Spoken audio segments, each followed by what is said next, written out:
Hi everyone, uploading some videos of me refurbing or refreshing the paintwork on my ER6. However, because I've taken such a long time to do it, I can't find the footage of me actually ripping the bike apart and tearing it all down. For some strange reason, can't find it. So, sorry about that. The rest of the videos there, you can see me going through different stages of paint prep and things like that. But also, unfortunately, can't seem to find the actual painting process that I used the orange paint. Again, can't believe it. But there's a few good little videos there. Hope you enjoy it. Please like and subscribe. So the next part is now I've got all the pieces off the bike, and now I'm going to start doing some sanding and prepping ready for the respray. There's a few things I still need to do, like a lot of the stuff. I've got the pieces here, so I've taken out all the little plastic and metal grommets, like here as well, the indicator shield. I've got to take out, and all the backing parts on most of the panels as well. You see I've got the tank behind me ready to go, so that means sanding down. As you can see there, the actual stickers under the vinyl, so I've got to sand that out, just like I've done with the my previous bike before. I'll show you how we get on. Okay, once you've removed all the fittings, into the pizza was nice and separate now. Remove all the screws and nuts and bolts that you need to. I've removed the rubber grommet that has a metal sleeve inside it. What I like to do is attach it to this point here. You can sort of see that the rubber and metal grommet works quite nice. Screw it back in, keeps it nice and tight in there, and means I won't lose it for later on. And the same for the rest of my other screws. I put them in place to keep them nice and safe. Okay, to remove the actual metal stud washer and the grommet from inside the bodywork, it's not particularly too hard. As you can sort of see inside there, you can see the metal part, and also the metal piece on the outside. I just push from the inside, as you can see, it pops up, comes out, and just grab your fingers and just pull it straight out. There it goes. To remove the actual rubber piece, all I didn't do is push down on one point, poke my finger straight through the hole, there you go, it pushes it out. If it's a slight trick one, you can use a small screwdriver, just nice and gently push it out and push it through. To remove the surround of the headlight, I always lay down some sort of sheet.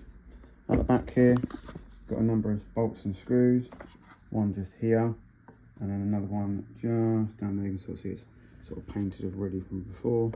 There, again, on that side, and up there. Once those are undone, you just pull it away. So as I said, the bolts are using are 10 mils. So I do use a mini ratchet as well as the extension bar to help get down inside, and a 10 mil spanner. Due to the fact the ones on the inner side are facing inwards and you can't get the ratchet onto it, where the ones on the outer side are just literally, as you can sort of see there, just bolted straight in. You can get straight down with the ratchet on those ones. So as it goes on, you can pull it out with the fingers, comes out quite easy. The one with the spanner takes a little bit more time to come out. Once it's loosened off though, it comes out pretty quick. It's not too bad. A little bit tight in there with the fingers. Just got to persevere with it, and it will just come straight out. Okay, look at that. There we go. Bolt comes out, place down. You can see then two pieces come away, and then you can sort of see the whole side of the light side there. So again, like I said before, with these brackets are in here, what I'm going to do is just replace the bolts back into the same holes they came from. One from the bottom, and then one for the top. Like I said, just so I don't lose them when I put them into boxes. I don't have plastic bags or anything, so I'm just going to put it back into the panel. And that's obviously now ready for any sort of cleaning and prepping for spraying.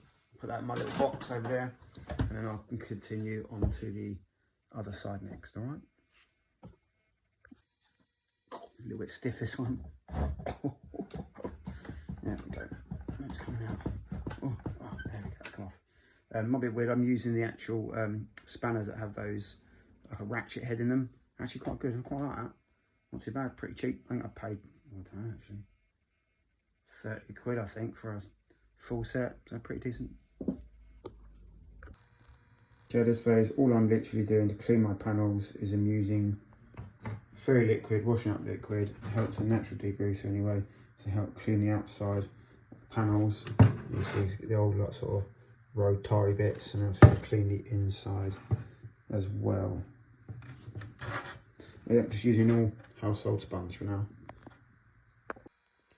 Okay, going to the sanding process now.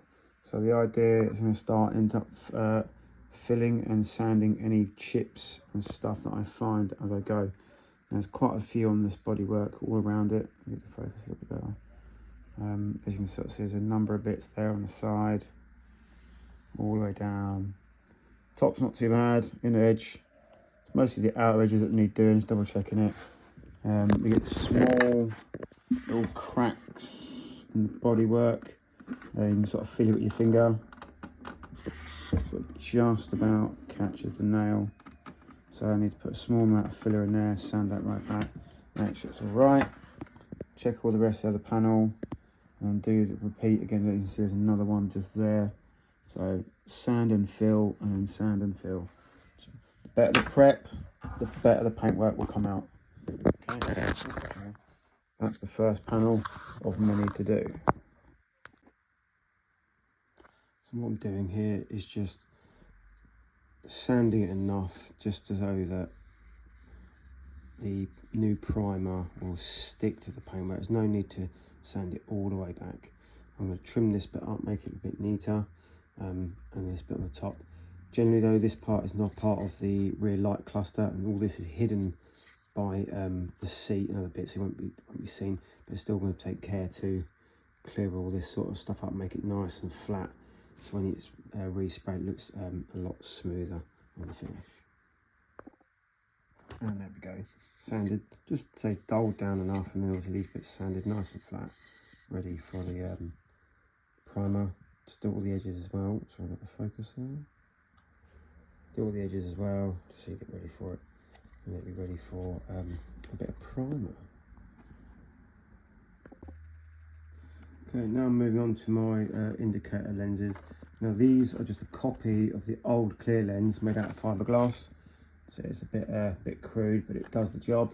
And then I put extra bright LEDs in them just to stick out a bit further the bike, because I believe that the original ones were just yellow bulbs or orange bulbs, and they weren't particularly bright for the bike. So I put nice LED ones in, fixed it through, obviously the cabling through it.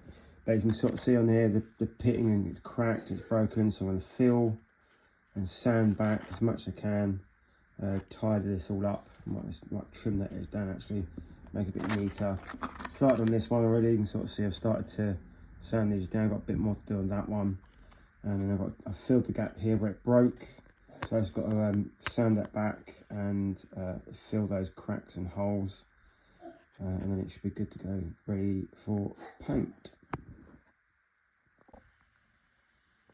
So that's it, all sanded back, nice and smooth, lovely.